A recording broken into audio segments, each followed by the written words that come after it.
Aspire Esports, a team that actually, as an organization, has got the highest average of placements at all of the open events. Now, that's not to be too much considered because some of the teams are combining a bunch of former pros, but as far as a purely open style organization, this squad has a lot going for it. You got to be careful with this double SMG frontline, of which I had a chance to talk to RobbieB, one of the two parts of that frontline in this episode of 32 on 32.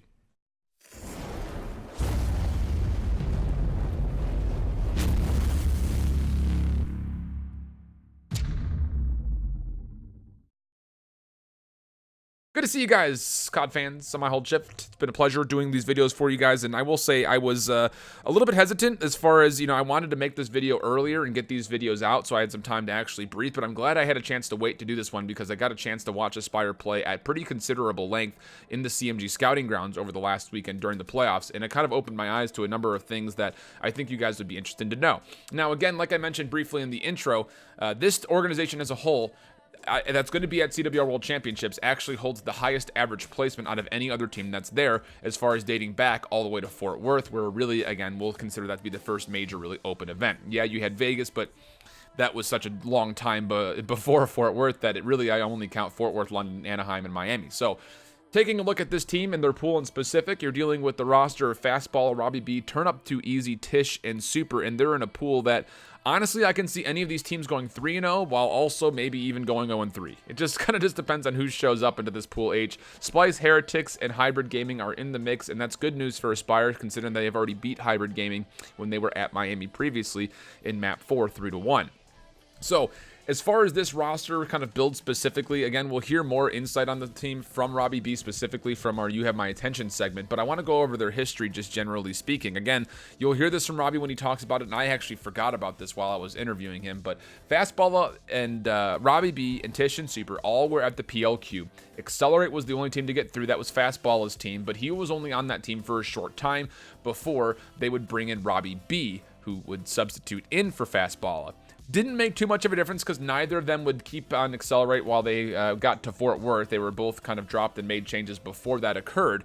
But you still have 4 of your 5 players here that started in the PLQ. Only player that didn't was Turn Up, who played on the Orlando Reapers with Colchan and Happy and Miracles, a really solid team that a lot of people had expectations for, and they didn't really perform to those expectations. But after PLQ in Vegas, Fastballer, RobbieB, Turn Up Too Easy all get together, and that's the start of Aspire Esports. Tish and Super at Fort Worth play for Grind Time and Cyclone. It's a top 24 finish for Tish, a top 3 finish for Super, and Aspire that event finished top 6. After that event, they would pick up Tish to where you see the core 4 start to come together at London. They would finish 3rd. Super would be picked up by Sage, where he finished top 6. Going to Anaheim, Sage and Aspire played up against each other very early on in that losers bracket where Aspire were able to win. So it was a top 16 finish for Super while everybody else finished top 6. And then it would be Super joining the team where they would finish top 8 at Miami. Now, again, the biggest thing about this squad to kind of keep in mind as we go back through and where they find a lot of their success is, or at least it was, in that frontline SMG combination of RobbieB and Fastball. That was a big key to success, but Super has brought a new element to this team where now him and Tish are really looking really solid as being follow-up Maddox players. Beyond that, Turn Up Too Easy is, if I were to give an award out to most upstanding open bracket player or open amateur player this year, it would be Turn Up Too Easy. He is going to be an absolute monster when it comes to Modern Warfare, I feel like, and even still in this game, his ICR is insane, his mentality for how to anchor is great, and his Tempest play is near some of the top that I've seen in the open bracket all year long. You go to what this team was able to do at Miami with this roster. They had a small scare in winners round 3. It was a game 3 versus RBL Esports, which they were able to win. And then to qualify for top 16, they were able to beat Singularity 3-1.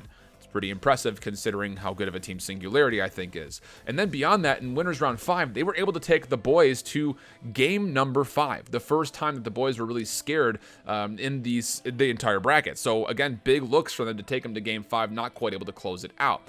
Going to the losers bracket, that's where they initially played Hybrid Gaming. It was a 3-1 favoring Aspire before they would lose to Sage in a very intense game 5 in winners round, or pardon me, in losers round 9. Singularity was able to come back through, beat Firesticks, beat Excalibur, and then beat Carnage to allow them to finish top 6. So again, on the cusp for Aspire, I think the expectations for this squad were probably a little bit higher than top 8, but I don't think you could be too mad about how this team looked when they were at Miami. The biggest question mark I had for this team was the simple fact that over the last week, I've had a lot of time to watch this team play online, and that is what it is, but they had a scary game versus Carnage, which they weren't able to win in the winners round of that tournament in Game 4, but then were able to come back and find their revenge against them in the losers bracket. They were also able to take the first best of 5 against Vanity before they would eventually lose the second. They finished second overall in that Scouting Grounds competition. So for a team that won 16-9, has the highest overall average placements, there's a lot of things to consider for this team. And while, again, we wanted to get in the mind of some of the players, we had a chance to sit down and talk with RobbieB about Aspire and their hopes coming into Pool H.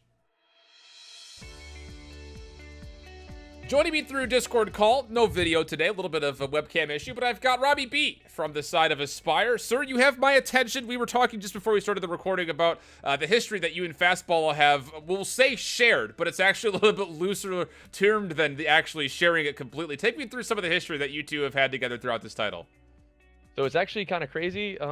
He made the decision to bring me under EXG as their 6th man and like sub player, and as after the first week of the Pro League, I actually got subbed in for Ethan, and then that went about horribly. So the entire team ended up, for the most part, entire team ended up disbanding, and there was a whole debacle with the Accelerator. I'm sure I don't have to explain much about that. Right. But I found myself playing in the AM circuit, and then he was also playing in the AM circuit, and he hit me up right before Fort Worth to play with him, Happy, Johnny, and Turnup, and I took the offer, and since then we've been terrorizing the SOG duos across the AM scene.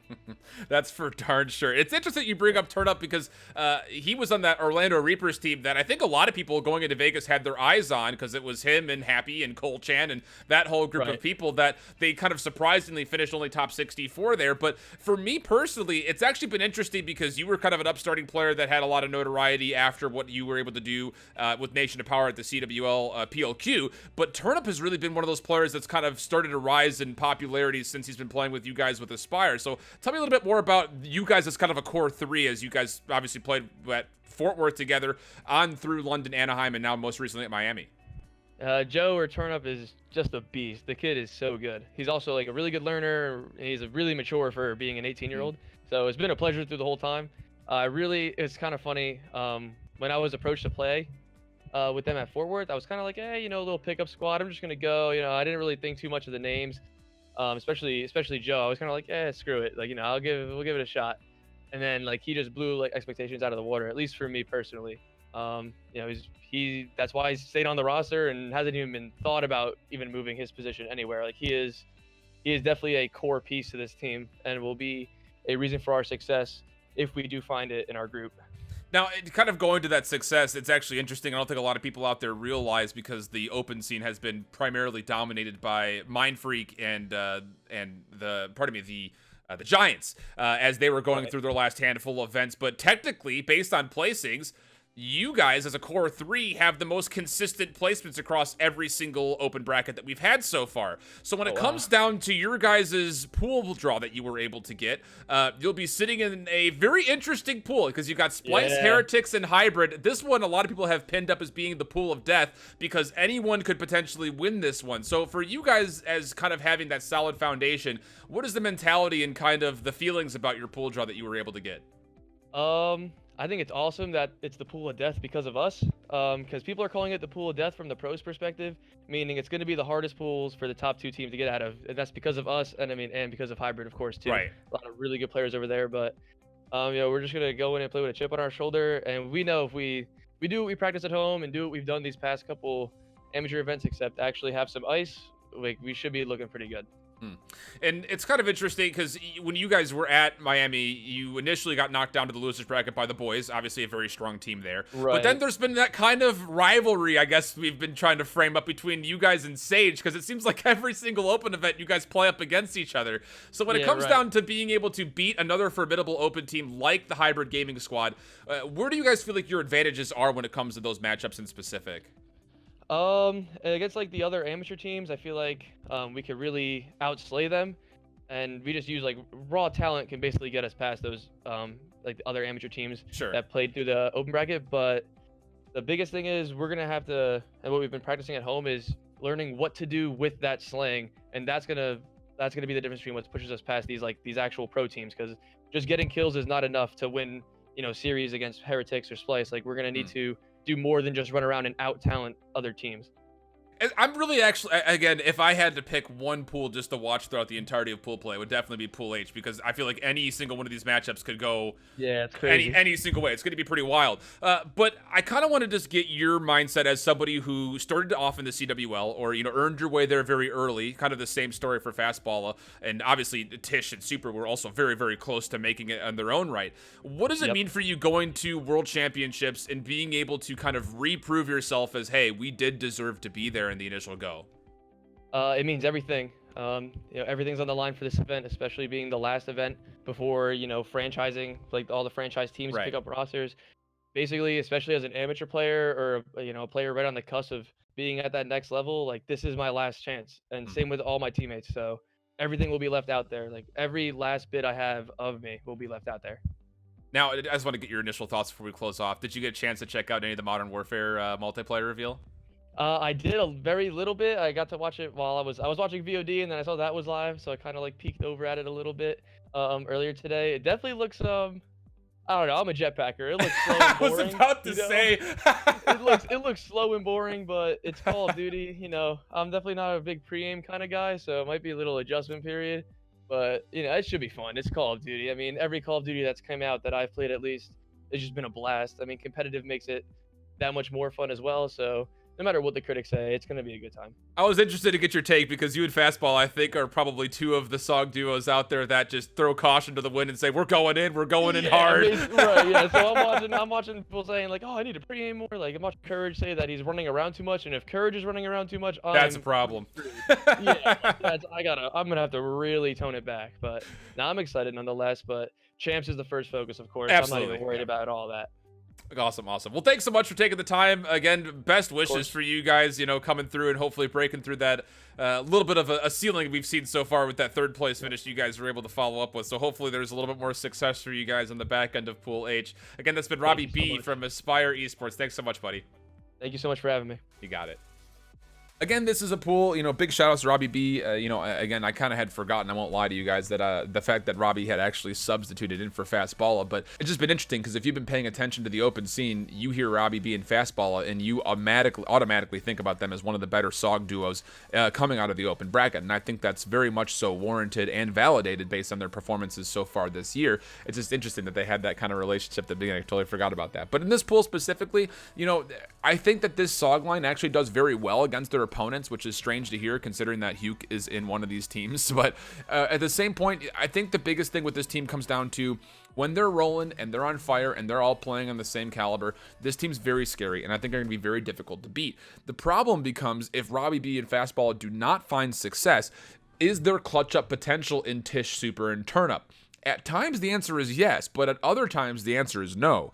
There have been rounds in games where one of the two, RobbieB or Fastball, won't perform all that up to expectations, or they're getting bullied a little bit on the entries, and there's not that follow-up. So for me, it just comes down to, will this team be able to find the entries into the respawn specifically? Can they clean up their search and destroy, where they looked, again, very shaky throughout the CMG tournament? Again, you can't really take it at full value because it's online and they're probably hiding some strats, but there were a number of moments where they were up 5-2, 5-3, and they allowed a team to either come back almost fully or absolutely fully, and they would end up losing in round 11. So those are some concerns I have for this team, is in the search and destroy, and really when it comes down to the consistency of them being able to enter into control hills or hard points for breaks. They're doing really well with their setups. I think, again, Turnup is one of the nastiest ICRs to come out of the open bracket. I'm very excited to see him play. Tish and Super have looked very good in tandem with one another. It just comes down to all five players play to the expectation that we know they can play at, because if they can play at their elevated height the entire time through pools, I think they get through. But if they slip,